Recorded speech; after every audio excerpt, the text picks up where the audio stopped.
Ladies and gentlemen, please give a warm Charleston welcome to Mr. David Pearson.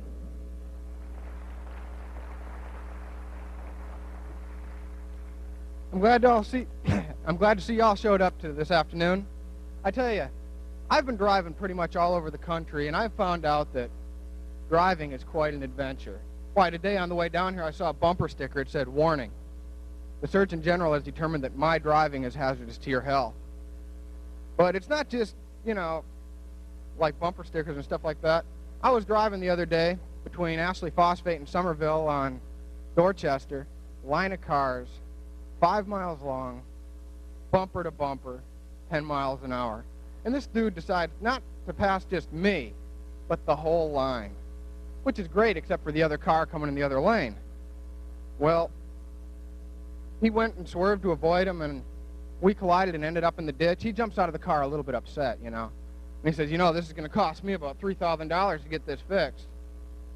And I said, why don't you ask your mother for $3,000 to fix it, which is really a stupid thing to say because I found out it was a funeral procession and his mother was in the car at the front of the line. I asked him if he was in a hurry to join her. But, like I said, I enjoy driving. And as you drive, you notice all sorts of neat things. Like my home state of Wisconsin's got a child restraint law. Not the one that says, wrap your children in Velcro and put them on the shag carpet, but, talking about seat belts. Well, they let you know this as you cross the Illinois-Wisconsin border. There's a big blue and white sign, and it says, "Welcome to Wisconsin. Have you belted your kids today? It's the law."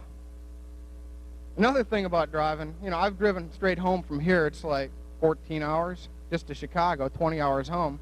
And I've noticed, who's the one who designs these rest areas? I mean, they're never far enough apart to make consecutive stops, but you learn an awful lot about gravity if you try to make it to 2. So I finally made it to the second one. And the only available room was the handicapped only. I looked around, no problem, until this set of wheels pulled up.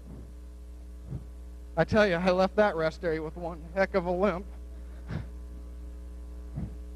Same trip, I had been on the road, like I said, almost 20 hours now. A cop pulls me over and said, "You know how fast you were driving?" And I said, "Geez, officer, I didn't even know I was driving." He said, "Well, let me tell you, you were doing 65 in a 55. I'm going to have to write you a ticket." And I said, "Geez, officer, I'd really appreciate it if you didn't write me a ticket. And if it's any consolation to you, I've belted 2 kids. They're unconscious in the back. Thank you very much. You've all been great."